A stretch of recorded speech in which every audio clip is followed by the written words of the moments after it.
Break کے بعد دوبارہ خوش آمدید ناظرین. اور بریک کے دوران ہمیں جوائن کیا نوجوان مذہبی اسکالر، ہر دل عزیز شخصیت، میری مراد حضرت علامہ مولانا قاری وحید احمد بلال صاحب. بہت شکریہ، آپ نے ہمیں ٹائم عنایت کیا.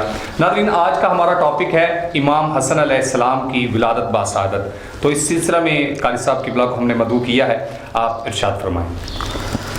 بسم اللہ الرحمن الرحیم. ماشاءاللہ، سب سے پہلے واصف بھائی، آپ کی ساری ٹیم اور چینل کے تمام رفقا کو مبارکباد پیش کرتا ہوں. شکریہ کہ جنہوں نے رمضان المبارک کی ان بابرکت گھڑیوں میں اس بابرکت ذکر سے اپنے قلوب و ذہان کو منور کرنے کا موقع دیا ہے اور اپنا پیغام اس چینل کے ذریعہ عوام الناس تک پہنچانے کا یہ حسین موقع ہمیں ملا. جزاک اللہ. آپ کی پوری ٹیم مبارکباد کی مستحق ہے.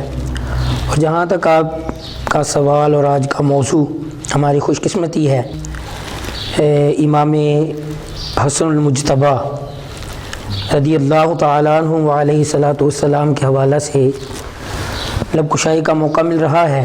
جی، تو جس طرح آپ نے کہا کہ آپ کی ولادت کا یہ حسین دن ہے، تو جہاں شہزادوں کا ذکر ہو تو جچتا نہیں کہ جس ذات کی وجہ سے ان شہزادوں کو یہ عزت، یہ فوقیت، یہ مرتبہ ملا ہے، ان کے ذکر کے بغیر ہم شہزادوں کا ذکر کریں. اللہ اکبر، اللہ اکبر، سبحان اللہ. چاہے مولا حسن علیہ صلاۃ والسلام ہوں یا مولا حسین علیہ صلاۃ والسلام، ان کو حسن اور حسین بنانے والی مخدومہ کونین سیدہ کائنات خاتون جنت سلام اللہ علیہ کی ذات بابرکات ہے. سبحان اللہ.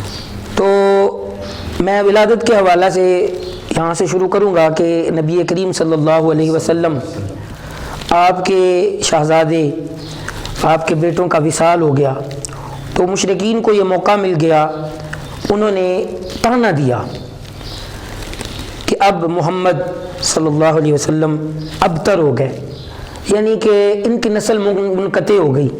اللہ تبارک و تعالیٰ نے کرم فرمایا، سبحان اللہ. رب کائنات نے خاتون جنت سلام اللہ علیہ آپ کا ظہور ہوا، اور ساتھ ہی ساتھ قرآن پاک کی الفاظ میں قلیل اور جو ہے تفسیر میں، تشریح میں، فضیلت میں انتہائی طویل اور انتہائی خوبصورت 3 آیات، سبحان اللہ، جو کہ سورہ کوثر کے نام سے ہیں، وہ اللہ تبارک و تعالیٰ نے عطا فرمائی.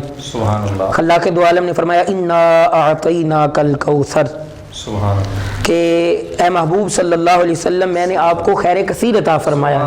تو مخدومہ پاک سلام اللہ علیہ کی ذات بابرکات کو قرآن پاک نے خیر کثیر کے الفاظ سے بیان فرمایا ہے.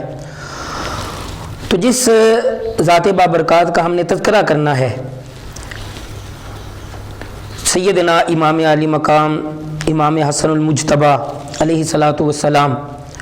تو میں آپ کا تعارف ولادت کے جو الفاظ میں نے بیان کرنے ہیں ان سے پہلے یوں عرض کروں گا کہ امام حسن رضی اللہ تعالیٰ عنہ علیہ صلاۃ والسلام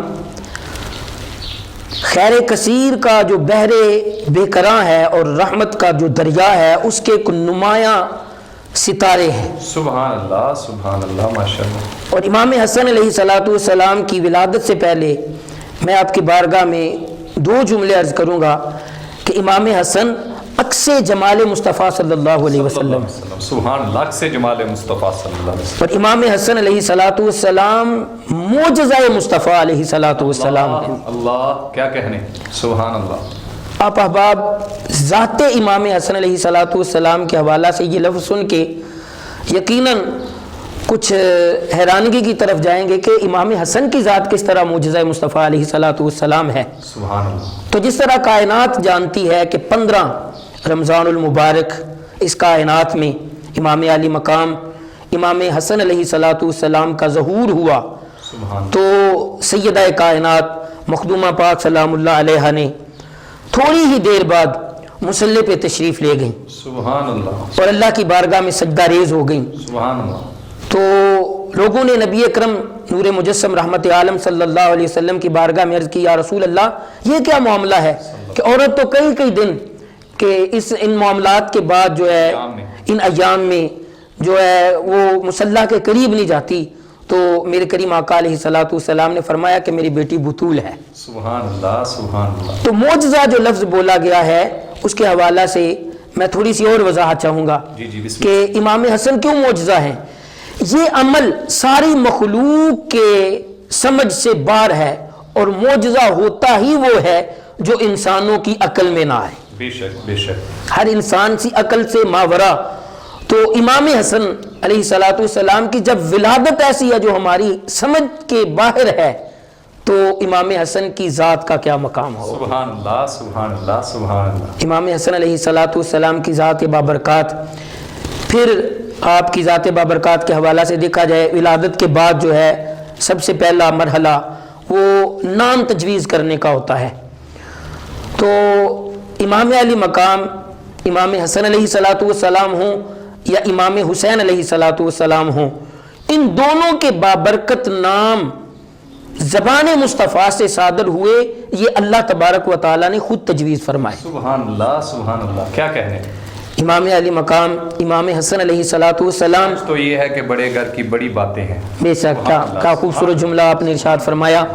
بہت بڑا گھر اور اتنا بڑا گھر خود بڑائیاں عطا کرنے والا. اللہ اکبر اللہ اکبر. ساری کائنات کو جتنی بڑائیاں ملی ہیں اسی گھرانہ سے ملی ہیں. بے شک بے شک. تو امام علی مقام امام حسن علیہ الصلوۃ والسلام کی ولادت باسعادت کے بعد پھر دیکھا جاتا ہے لوگ اکٹھے ہو جاتے ہیں کہ یہ چہرہ جو نیا اس کائنات میں آیا ہے یہ کن کن رشتہ داروں سے ان کی شکل ملتی ہے. تو میں قربان جاؤں امام حسن علیہ الصلوۃ والسلام کی صورت پہ آپ کی سیرت پہ دیکھنے والوں نے دیکھا یہ تو عکس رخ مصطفیٰ صلی اللہ علیہ وسلم ہے. سبحان اللہ. میرے کریم آقا علیہ الصلوۃ والسلام کا دیدار اور میرے آقا علیہ الصلوۃ والسلام کے انوار و تجلیات ظاہری اور باطنی امام حسن علیہ الصلوۃ والسلام کی ذات بابرکات میں اور آپ کے چہرہ منور سے نظر آتے تھے. سبحان اللہ. اور امام حسن علیہ الصلوۃ والسلام کے اور امام حسین علیہ الصلوۃ والسلام کے متعلق جو معروف حدیث مبارکہ ہے میرے کریم آقا علیہ الصلوۃ والسلام نے ارشاد فرمایا کہ الحسن والحسین کان اشبہ برسول اللہ. سبحان اللہ. کہ یہ حسنین کریمین جو ہیں یہ نبی کریم صلی اللہ علیہ وسلم کے ہی جو آپ کے ظاہری اور باطنی حسن کی ایک مثال ہیں. بے شک بے شک. تو یہ گھرانہ جو ہے حافظ واصف صاحب جی جی قرآن سے جدا نہیں اور قرآن ان سے جدا نہیں. میں ولادت کے بعد چاہوں گا کہ امام حسن علیہ الصلوۃ والسلام کے حوالہ سے قرآن پاک کے ایک دو جو مقامات ہیں ان کو ذکر کیا جائے کیونکہ یہ گھرانہ قرآن سے جدا نہیں اور قرآن ان سے جدا نہیں ہے. تو جب ہم امام حسن علیہ الصلوۃ والسلام اور دیگر اہل بیت کو قرآن پاک کے حوالہ سے دیکھتے ہیں تو آیت تطہیر. اللہ اکبر. کائنات ایک دوسرے کی پاکیزگیاں بیان کرتی ہے مگر یہ گھرانہ وہ ہے کہ جس کی پاکیزگی خود رب کائنات بیان فرما رہا ہے. انما یرید اللہ لیذھب عنکم الرجس اہل البیت ویطہرکم تطہیرا. سبحان اللہ سبحان اللہ. یعنی ایسے پاک فرما دیا جس طرح پاک کرنے کا حق ہے. سبحان اللہ. پھر دوسرے مقام پہ قرآن پاک کی آیا بینہ جو ہے کہ رب کائنات نے یعنی آیا مبارکہ کے الفاظ عرض کرنے سے پہلے میں یوں کہوں گا کہ جس رب نے نماز فرض کی ہے, جس رب نے روزہ فرض کیا ہے, جس خالق کائنات نے ہمیں حج کا حکم عطا فرمایا ہے, اسی رب نے ہم پہ اس گھرانے کی محبت کو بھی فرض فرما دیا. سبحان اللہ سبحان اللہ. آیا مودت قل لا اسألکم علیہ اجرا الا المودۃ فی القربى. سبحان اللہ. تو اس میں بھی امام حسن علیہ الصلوۃ والسلام جو ہیں وہ اہل بیت رسول صلی اللہ علیہ وسلم کے ساتھ ساتھ نظر آتے ہیں. اور پھر ایک اور بات میں عرض کرنا چاہوں گا قرآن پاک کے حوالہ سے کہ آیا مبالہ, سبحان اللہ, تفصیل میں نہیں جانا چاہوں گا, آیات مبالہ جب نازل ہوئیں تو نبی کریم صلی اللہ علیہ وسلم کو حکم ہوا کہ تعالوا ندعو ابناءنا و ابناءکم و نساءنا و نساءکم